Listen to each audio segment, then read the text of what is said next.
రీసెంట్గా ఫిన్లాండ్ దేశంలో కుల్తారంతా టాక్స్ అని చెప్పి annual international foreign and security forum అనే ఒక సమావేశం జరిగింది.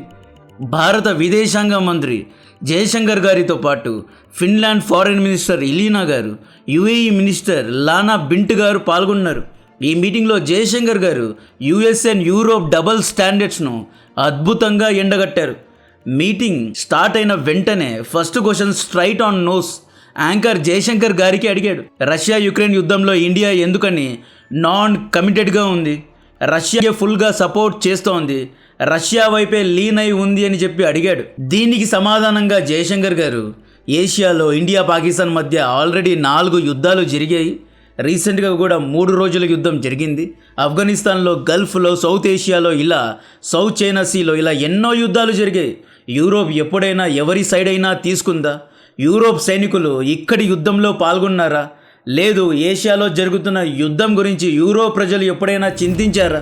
సేమ్ మేము కూడా యూరోప్ యొక్క యుద్ధాల్లో ఎందుకు తలదూర్చాలి? అది యూరోప్లోని 2 దేశాల మధ్య జరుగుతున్న సమస్య, ప్రపంచ సమస్యలాగా అందరూ ఈ యుద్ధంలో ఒకరి సైడ్ ఎందుకు తీసుకోవాలి అని చెప్పి అందరి నుంచి ఎక్స్పెక్ట్ చేయొద్దు, ముఖ్యంగా ఇండియా నుండి ఎక్స్పెక్ట్ చేయొద్దు అన్నారు. ఈ సమాధానంతో యాంకర్ సంతృప్తి చెందలేదు, మళ్ళీ జయశంకర్ గారిని గెలికాడు.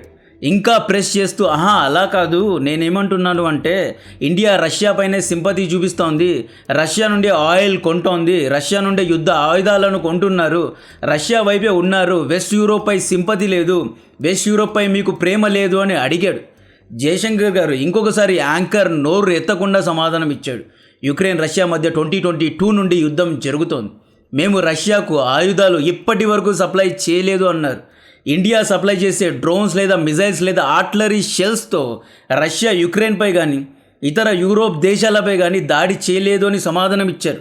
బట్ ఇండియా పాకిస్తాన్ యుద్ధంలో యూరోప్ దేశాలు పాకిస్తాన్కు యుద్ధ ఆయుధాలను సప్లై చేశారు అని చెప్పి యూరోప్ ఆయుధాల వల్ల ఇండియన్ జవాన్లు చనిపోయారు అన్నారు. ఇది యాక్చువల్లీ అద్భుతమైన అబ్జర్వేషన్. 1971 యుద్ధంలో ఫ్రాన్స్ పాకిస్తాన్కు అగస్తా క్లాస్ సబ్మరైన్స్ను సప్లై చేసింది. ఈ సబ్మరైన్స్ పాకిస్తాన్ దగ్గర ఇప్పటికీ ఉన్నాయి. 1960స్లోనే యూరోప్ మిరేజ్ 3, మిరేజ్ 5 ఫైటర్ జెట్స్ను, అప్పట్లోనే మోస్ట్ అడ్వాన్స్డ్ యుద్ధ విమానాలను పాకిస్తాన్కు సప్లై చేసింది. 1965 యుద్ధంలో పాకిస్తాన్ ఈ యుద్ధ విమానాలతో ఇండియాపై దాడి చేసింది. యుక్రెయిన్పై సింపతి కావాలి కదా, యుక్రెయిన్కు సపోర్ట్ చేయాలి, రైట్? యుక్రెయిన్ దగ్గరికి వద్దాం. పాకిస్తాన్కు యుక్రెయిన్ T-80UD అనే మెయిన్ బ్యాటిల్ ట్యాంక్స్ను సప్లై చేసింది. ఈ ట్యాంక్స్ ద్వారా పాకిస్తాన్ 1999లో, ఈవెన్ ఐ థింక్ 1980స్లో కూడా ఈ ట్యాంక్స్ను ఇండియన్ ఆర్మీకు వ్యతిరేకంగా వాడింది. Sweden electronic warfare, air superiority, most advanced రాడార్స్ను యూరోప్లో భాగంగా ఉన్న స్వీడన్ పాకిస్తాన్కు సప్లై చేసింది. ఈ రాడార్స్, ఎలక్ట్రానిక్స్ను వాడి పాకిస్తాన్ ఇండియాపై మిజైల్స్ అండ్ డ్రోన్స్ను ఫైర్ చేసింది, ఇండియాపై నిఘా ఉంచింది.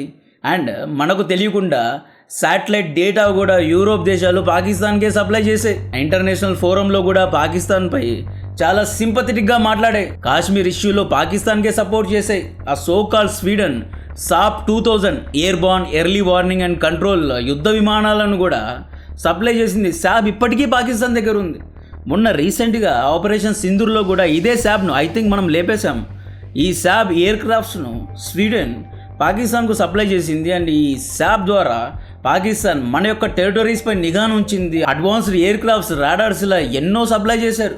జర్మనీ, ఇటలీ దగ్గరికి వస్తాం. ఇటలీ మెలోడీ అని అంటూ ఉంటారు కదా, జర్మనీ ఇటలీ ఏమీ తక్కువ కాదు. జర్మనీ హెక్లర్ కోచ్ అని చెప్పి స్మాల్ ఆర్మ్స్ను, ఇన్ఫాంట్రీ గేర్స్ను, బ్యాటిల్ రైఫర్స్ను, MP5 సబ్మిషన్ గన్స్ను, డెస్ట్రాయర్స్ను పాకిస్తాన్కు సప్లై చేసింది. Italy naval guns and helicopters, Oto Melara naval guns, మీరు చూసుకోండి. పాకిస్తాన్ యొక్క వార్షిప్స్లో వాడే గన్స్, పాకిస్తాన్ యొక్క డెస్ట్రాయర్స్లో కావాల్సిన పార్ట్స్, అగస్తా వెస్ట్లాండ్ హెలికాప్టర్స్ ఇటలీ పాకిస్తాన్కు సప్లై చేసింది. 1, 2 కాదు, ఎన్నో సప్లై చేశారు. అండ్ 1965, 1971, 1999 మొన్న జరిగిన ఆపరేషన్ సింధూర్ ఇలా అన్ని యుద్ధాల్లో యూరోప్ ఆయుధాలతోనే పాకిస్తాన్ యుద్ధ భూమిలో దిగింది. యుద్ధ ఆయుధాలు ఒకటే కాదు, మెయింటెనెన్స్ అని చెప్పి, సర్వీస్ అని చెప్పి, ట్రైనింగ్ అని చెప్పి వీళ్ళు నాటోలో భాగంగా పాకిస్తాన్లో ఎన్నో ఏళ్ళు కాపురం చేశారు. ఆఫ్ఘనిస్తాన్లో ఎప్పుడైతే తాలిబాన్తో యుద్ధం జరిగినప్పుడు పాకిస్తాన్ ఒక పింప్ లాగా ఉండేది. పింప్ అంటే మీనింగ్ ఏంటో తెలుసు కదా, అమెరికా నుండి డైరెక్ట్గా ఆఫ్ఘనిస్తాన్లో యుద్ధం చేసే సైనికులు ఫస్ట్ పాకిస్తాన్లో కరాచీలో ఇస్లామాబాద్లో అక్కడ ఒకరోజు హాల్ట్ తీసుకొని పాకిస్తాన్ దారి గుండా ఆఫ్ఘనిస్తాన్కు వెళ్ళేవారు అనమాట. అండ్ పాకిస్తాన్ అమెరికన్ సైనికుల కోసం మందు సుఖం చుక్క ముక్క అన్నీ సప్లై చేసేవారు. అండ్ ఈ కథలన్నీ మనకు తెలియవా? నాటోలో యూరోప్ దేశాలు అన్నీ ఉన్నాయి, రష్యా తప్పితే అన్ని దేశాలు ఉన్నాయి. బట్ రష్యా ఎప్పటికీ అడ్వాన్స్డ్ యుద్ధ ఆయుధాలు పాకిస్తాన్కు సప్లై చేయనే లేదు. ఇటువంటి టైంలో యుక్రెయిన్ రష్యా యుద్ధంలో మనం రష్యాకు కాకుండా ఎవరికి సపోర్ట్ చేయమంటారు? కూసంతైనా సిగ్గుండాలి అని గుడ్డలు ఊడదీసి తన్నినట్లు మాట్లాడారు. ఇప్పటి వరకు మనం ఎస్పెషల్లీ యుక్రెయిన్ రష్యా యుద్ధంలో జర్మనీ ఇటలీకు వ్యతిరేకంగా యుక్రెయిన్కు వ్యతిరేకంగా రష్యాతో డిఫెన్స్ డీల్స్ చేసుకోలేదు. డైరెక్ట్గా రష్యాకు ఆర్టిలరీ షెల్స్ను అమ్మలేదు. మనం తలుచుకుంటే అమ్మి ఎన్నో డబ్బులను సంపాదించుకోవచ్చు. మీరు మిజైల్స్ చూసుకోండి, బ్యాలిస్టిక్, నార్మల్ సబ్సోనిక్, సూపర్సోనిక్ అన్ని మిజైల్స్కు ఒక షెల్, ఒక పైప్ లాంటిది ఉంటుంది కదా, 155 mm ఆర్టిలరీ షెల్ ఉంటుంది కదా పైప్ టైప్లో. ఆ షెల్ ఇండియా దగ్గర ఎంతో క్వాంటిటీ ఉంది. యుద్ధ సమయంలో రష్యాకు ఈ ఆర్టిలరీ షెల్స్ కావాలి, బట్ మనం సప్లై చేయలేదు. ఇన్ఫ్యాక్ట్ మనం ఫ్రాన్స్ జర్మనీకు అమ్మిన ఆర్టిలరీ షెల్స్ను వెస్ట్ దేశాలు యుక్రెయిన్కు సప్లై చేశాయి. రష్యా కూడా చాలాసార్లు న్యూఢిల్లీపై ఒత్తిడి పెట్టింది, ఆర్టిలరీ షెల్స్ యూరోప్ దేశాలకు అమ్మొద్దు అని చెప్పి ఒత్తిడి పెట్టారనమాట. మనం మన దేశ హితాన్ని దృష్టిలో పెట్టుకున్నాం. ఇండియన్ నేషనల్ సెక్యూరిటీ, ఇండియా యొక్క సేఫ్టీను మాత్రమే దృష్టిలో పెట్టుకున్నాం. మార్కెట్లో ఎక్కడ చీప్గా ఆయిల్ దొరుకుతుంది, మార్కెట్లో తక్కువ ధరలో ఎక్కడ గ్యాస్ దొరుకుతోంది, దాన్ని బట్టి మనం వ్యాపారం చేసామే తప్ప రష్యా దగ్గర ఆయిల్ కొంటే, గ్యాస్ కొంటే యుక్రెయిన్ ఆర్థికంగా లేదా యూరోప్ ఆర్థికంగా కృంగిపోతుందని చెప్పి క్యాల్కులేషన్స్ చేసి మనం ఏమీ చేయలేదు. ఎప్పుడే కానీ కొవ్వట్టుగా వెస్ట్ దేశాలు నాశనం అవ్వాలి అని చెప్పి మనం కుట్ర చేయలేదు. పిచ్చి పిచ్చిగా యాంకర్ ఎందుకు ఇండియా రష్యాతో కలిసింది, లీన్ అయింది అని చెప్పి మనకే లెక్చర్ ఇచ్చాడు. నెక్స్ట్ ప్యానల్లో ఉన్న యాంకర్ ఏమంటాడు అంటే, ఇండియా కంటిన్యూస్గా రష్యా నుండి క్రూడ్ ఆయిల్ను కొంటోంది, వెస్టర్న్ శాంక్షన్స్, అమెరికన్ శాంక్షన్స్ ఉన్నా కూడా మీరు రష్యా చేయి వదలలేదు అని చెప్పి అడిగాడు. దీనికి జయశంకర్ గారు ఏమన్నారు అంటే, మేము ఎన్నో దశాబ్దాల నుండి గల్ఫ్లో ఉన్న like UAE, Saudi, Iraq, Iran వంటి దేశాల నుండి ఆయిల్ కొనేవాళ్ళం. ఇరాన్తో మీరు గొడవ పెట్టుకున్నారు, ఇరాన్ నుండి ఎవరే కానీ ఆయిల్ కొనకూడదు అని చెప్పి 2016లో చెప్పారు. కాబట్టి మనం ఇరాన్ నుండి ఆయిల్ను కొనడాన్ని మానేసాం. 2022లో రష్యా నుండి కేవలం per day 1 lakh barrels of ఆయిల్ను మాత్రమే కొనేవాళ్ళు. ఆ తర్వాత ఏం జరిగింది? సడన్గా వార్ అనేది బ్రేక్అవుట్ అయింది. రష్యాపై ఎన్నో శాంక్షన్స్ పడ్డాయి. రష్యా ఆయిల్ అండ్ గ్యాస్ను వెస్ట్ దేశాలకే సప్లై చేసేది. రష్యా నుండి జర్మనీ, ఇటలీ, ఫ్రాన్స్ ఈ దేశాలకు అండర్ గ్రౌండ్ పైప్ లైన్స్ ఉంటాయి. డైరెక్ట్గా Russia oil and gas west Europe దేశాలకు సప్లై చేసేది. వీరిద్దరి మధ్య ఆర్థికంగా ఎన్నో లావాదేవీలు ఉండేవి. యుక్రెయిన్ యుద్ధానికి ముందు వెస్ట్ యూరోప్ మొత్తం ఎనర్జీ కోసం రష్యాపైనే ఆధారపడేది అనమాట. ఇప్పుడు అమెరికా రష్యాపై శాంక్షన్స్ వేసింది, యుక్రెయిన్ రష్యా మధ్య యుద్ధం జరుగుతోంది. ఇటువంటి సమయంలో జర్మనీ, ఇటలీ, ఫ్రాన్స్ వంటి రిచెస్ట్ వెస్ట్ దేశాలు వెళ్ళేసి రష్యా నుండి ఆయిల్ కొనడానికి లేదు. కాబట్టి ఆల్టర్నేటివ్గా వెస్ట్ దేశాలు ఏం చేశాయి? గల్ఫ్ మార్కెట్ నుండి, గల్ఫ్ సప్లయర్స్ నుండి like UAE, Iraq, Saudi, Kuwait, బెహ్రీన్ నుండి ఆయిల్ కొనడం స్టార్ట్ చేశారు అనమాట. దీనివల్ల ఏమైంది అంటే డిమాండ్ పెరిగింది, ఆయిల్ ధరలు పెరిగాయి. ట్రెడిషనల్గా గల్ఫ్ దేశాలు ఇండియాకే ఆయిల్ అండ్ గ్యాస్ అమ్మేవాళ్ళు. కొత్తగా రిచెస్ట్ క్లయింట్ వెస్ట్ దేశాలు వచ్చేసాయి కాబట్టి ఎక్కువ ధరతో వీళ్ళు వెస్ట్ యూరోప్కు ఆయిల్ అండ్ గ్యాస్ను అమ్మారు. దీంతో ఇండియా ఏం చేసింది? మార్కెట్లో ఎక్కడ చీప్గా దొరుకుతోంది, రష్యా చాలా చీప్గా అమ్ముతోంది. బ్యారెల్ $50, $60కి అమ్ముతున్నారు అని చెప్పి మనం రష్యా నుండి ఆయిల్ కొన్నాము అనమాట. ఇన్ఫ్యాక్ట్ యుఎస్ఏనే ఇండియా దగ్గరకు వచ్చి ఏమని చెప్పింది అంటే, ప్రపంచానికి ప్రతిరోజు 1000 లక్షల బ్యారెల్స్ ఆఫ్ ఆయిల్ కావాలి. రష్యా మాత్రమే 200 లక్షల బ్యారెల్స్ ఆఫ్ ఆయిల్ ప్రతిరోజు ఉత్పత్తి చేస్తుంది. వెస్ట్ దేశాలన్నీ ఇప్పుడు రష్యా నుండి ఆయిల్ కొనడాన్ని మానేశారు. ఒకవేళ రష్యా నుండి ఎవరు ఆయిల్ కొనలేదు అంటే మార్కెట్లో 200 లక్షల బ్యారెల్స్ ఆఫ్ ఆయిల్ అనేది షార్టేజ్గా ఉంటుంది. దీనివల్ల ఆయిల్ ధరలు పెరుగుతాయి. కాబట్టి మీరు రష్యా నుండి ఆయిల్ కొనండి అని పర్మిషన్ ఇచ్చింది యుఎస్ఏనే. యుఎస్ఏ పర్మిషన్ ఇచ్చినా ఇవ్వకపోయినా మార్కెట్లో ఎక్కడ తక్కువగా దొరుకుతుందో అక్కడే మనం కొనేవాళ్ళం. ఇన్ఫ్యాక్ట్ ఇండైరెక్ట్లీ యుఎస్ఏ కూడా దీనికి ఓకే చెప్పింది. ఆ తర్వాత ఏమైంది? 2022లో రష్యా నుండి మనం కేవలం రోజుకు 1 lakh barrels ఆఫ్ ఆయిల్ మాత్రమే కొనేవాళ్ళం. 2023, 2024లో రోజుకు 25 లక్షల బ్యారెల్స్ ఆఫ్ ఆయిల్, దాదాపు 40% ఆయిల్ మనం రష్యా నుండే కొంటున్నాం. ఎందుకంటే రష్యా అదనంగా డిస్కౌంట్స్ ఇచ్చుకుంటూ పోయింది. బ్యారెల్ $60 నుండి $50, $45 కూడా ఇస్తామని చెప్పి రష్యా మనల్ని లూర్ చేసింది అన్నమాట. సో అందుకనే మనం రష్యా నుండి ఆయిల్ కొన్నాం. సడన్గా ట్రంప్ గెలిచాడు, ఈ నంబర్ చూశాడు, రోజుకు ఇండియాకు 55 లక్షల బ్యారెల్స్ ఆఫ్ ఆయిల్ కావాలి. రష్యా నుండే దాదాపు 25 లక్షల బ్యారెల్స్ ఆఫ్ ఆయిల్ కొంటున్నారు. అంటే రష్యా నుండి ఎక్కువగా వ్యాపారం చేస్తున్నారు.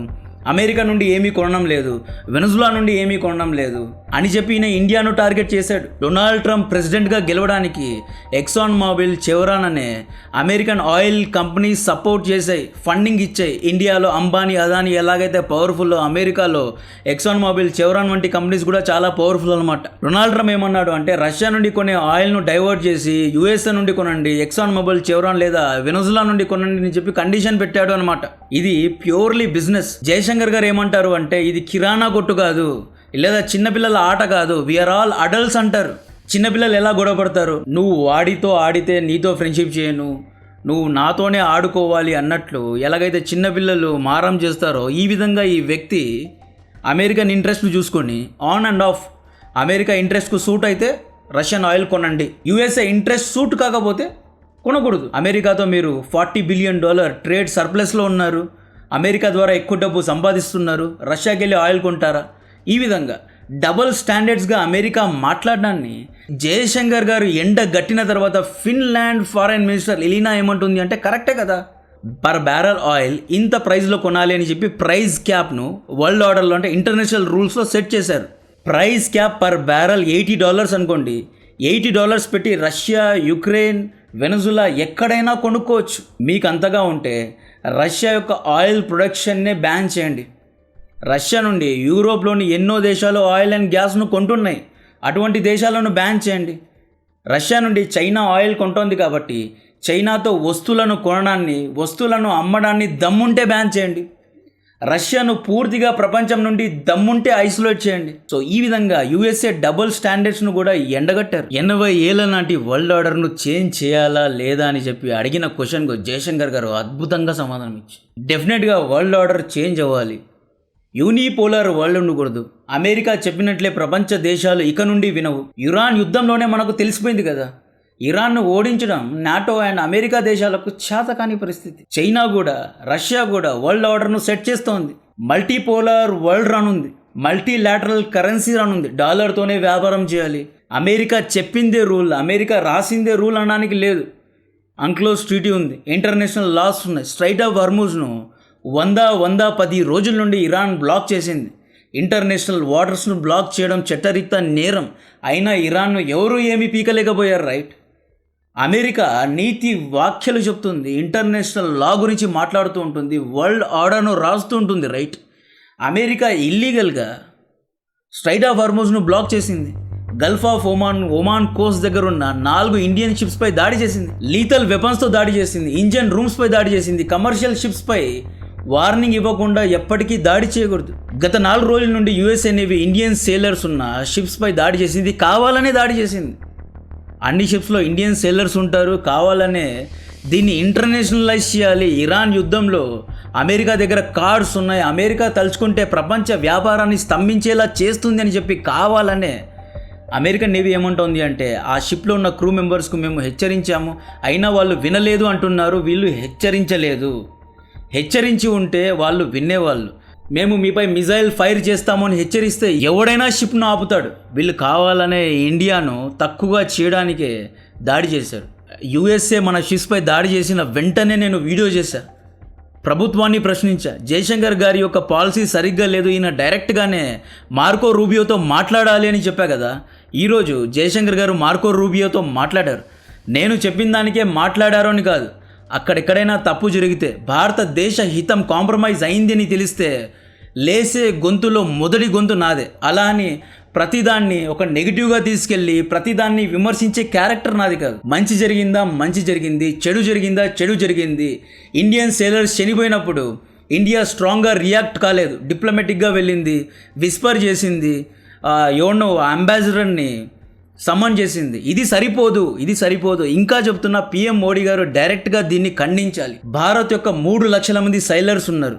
ఈ సైలర్స్ అందరినీ ఆర్గనైజ్ చేయండి, ఒక గ్రూప్లా ఫామ్ చేయాలి. ఎవరైనా ఎప్పుడైనా ఎక్కడైనా ఇండియన్ సేలర్స్పై దాడి చేశారు, ఆ క్రూలో ఇండియన్ సేలర్స్ ఉన్నారు, ఇంజన్ రూమ్పై దాడి చేశారు, డెక్ మెంబర్, క్యాడర్, టెక్నీషియన్స్పై దాడి జరిగింది అంటే ఈ ఆర్గనైజేషన్ యాక్టివేట్ అవ్వాలి. సైలర్స్ యూనియన్ మొత్తం పనులను బ్లాక్ చేయాలి. ఎక్కడ ఉండేవాళ్ళు అక్కడే మ్యూటినీ చేయాలి, అంటే ప్రొటెస్ట్ చేయాలి. ప్రపంచ వ్యాపారాలు స్తంభించేలా చేయాలి.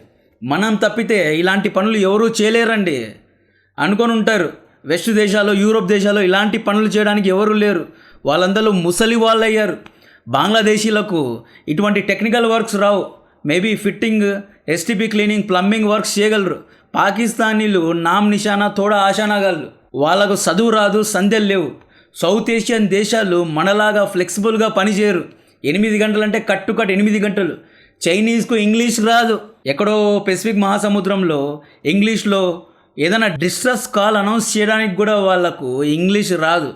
సో ఇలాంటి పనులు చేయడానికి భారతీయులే ఉన్నారు.